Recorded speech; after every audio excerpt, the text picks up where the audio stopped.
Bakit nga ba kailangan mamatay si Jesus? Para mapatawad ang ating mga kasalanan, para makapunta tayo sa langit, para mailigtas tayo, para mag-benefits tayo ng mga blessing niya, ng goodness niya. Well, sasagutin natin yan sa video na ito.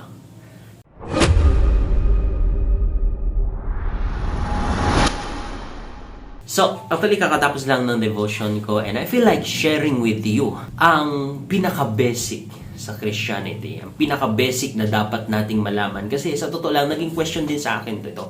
Even nung nagsisimba ako, kasi lumaki ako sa church, but nung nag-aral ako, nag-college ako, umalis ako sa bahay, para akong napakawalang kalapati na nag-enjoy sa buhay, nabuhay sa mundo, babae, alak, ganon, bisyo, computer shop, laro online games, na-addict ako sa mga kananan, sa mga ibang bagay pa. And then, by God's grace, binalik niya ako sa kanyang presensya. And that is why I'm here now, sharing the Word of God. But, naging question, even nung nag-aaral ako, even nung nagsisimba ako, naging question sa akin, sabi ko, bakit kailangan mamatay si Jesus? Hindi ko maintindihan.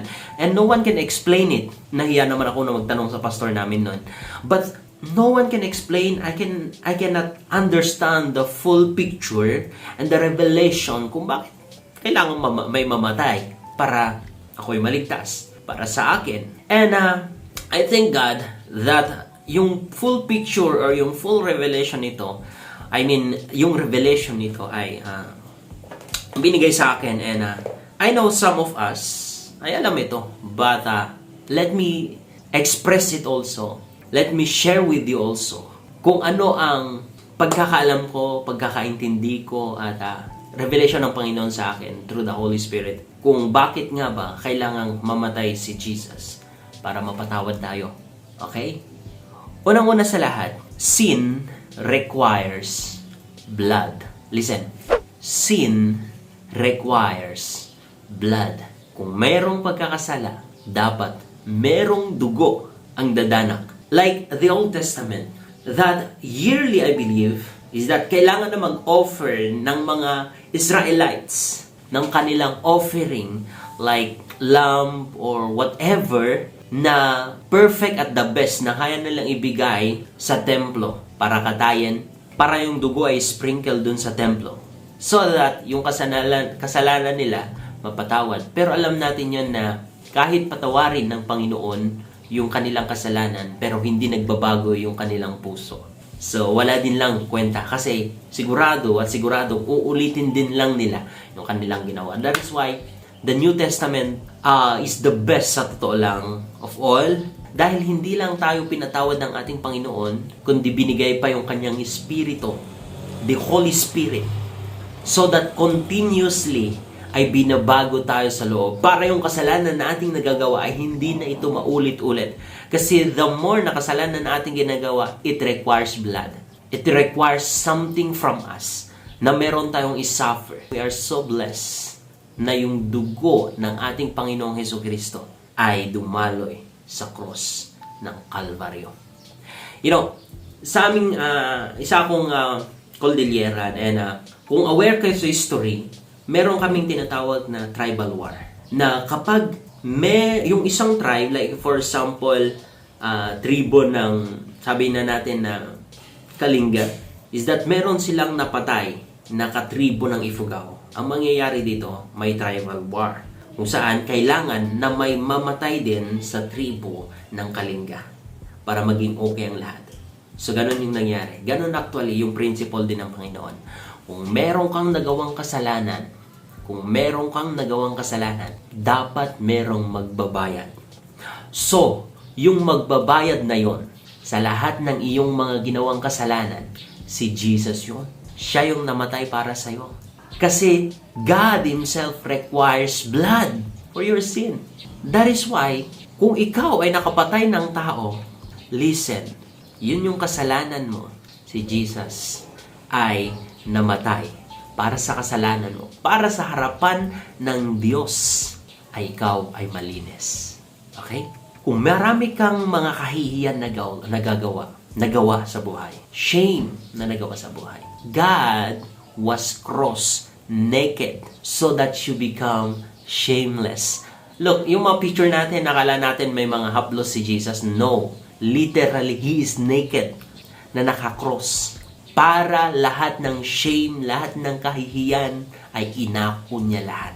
If you are cursed, listen, Jesus became that curse. At sabi sa Bible, anyone that who is hung in a tree is cursed. Doon siya sa tree na ihang na i-cross. Because He became curse para ikaw ay magiging blessed sa harapan ng Diyos. Lagi mong tatandaan yan.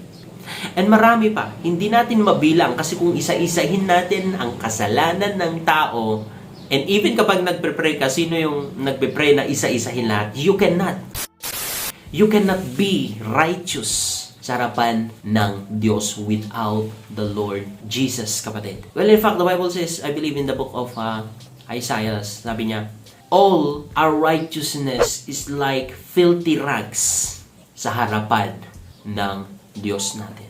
So, anyone, listen, anyone who thinks that makakapasok sila sa langit dahil sa kanilang mga kabutihan, sa kanilang gawa, trust me, they will miss heaven. Because you can never enter heaven without Jesus. The Bible says in the book of John chapter 14 verse 6, Jesus said unto them, I am the way, the truth, and the life. No man cometh unto the Father but by me. If you had known me, you should have known my Father also. And from henceforth you know Him and have seen Him. Simple as that. Kung nakikita mo si Jesus, kung kilala mo si Jesus, kilala mo ang Ama. It means He is just telling you that He is God also in human form. Kasi you cannot see the Father. You can't. He is the Spirit. Our God is a Spirit. That is why He said, I am looking, searching for those people who worship me in spirit and in truth. Because He is a Spirit. You cannot see. But whenever nakilala mo si Jesus, whenever that you know His Word, whenever that you have encounter with the Lord Jesus Christ, you saw the Father. Nakita mo na ang Ama. That is why, mga kapatid, it is very impossible na ikaw ay makakapasok sa langit kung wala si Jesus. Very impossible. Hindi po yun mangyayari. Kasi kailangan mo ng someone na magbabayad para sa kasalanan mo at hindi ikaw yon dahil hindi mo yon kaya. Kung gusto mo na ikaw ang magbayad ng kasalanan mo, then dun ka sa impyerno.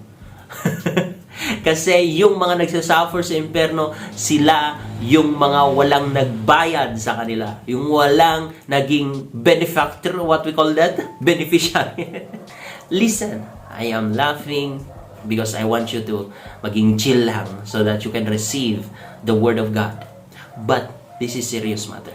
Kung gusto mo na ikaw magbabayad ng kasalanan mo, then doon ka sa impyerno. Pero kung gusto mo na si Jesus ang nagbayad na sa kasalanan mo, then doon ka sa langit. My friend, let me pray for you. And please open your heart and believe that Jesus is died for you. Okay? Father, in the mighty name of Jesus Christ, I thank you for this brother and for this sister. I thank you so much, Panginoon. At hindi po aksidente na sila'y nanonood sa video na ito. Panginoon, touch their heart, touch their life, and Lord, give them the revelation that they needed you. They needed you. They needed you. In the name of Jesus Christ, I thank you that this person ay naniniwala na sa iyo, tumanggap na sa iyo, tumanggap ng Espiritu Santo. Father, I thank you that he is blessed now. He is not cursed, he is not sinner, but he is righteous and holy in your presence. I thank you, Father, in Jesus' name. Amen. Mga kapatid, I hope that you are blessed, and please share this video. Good day.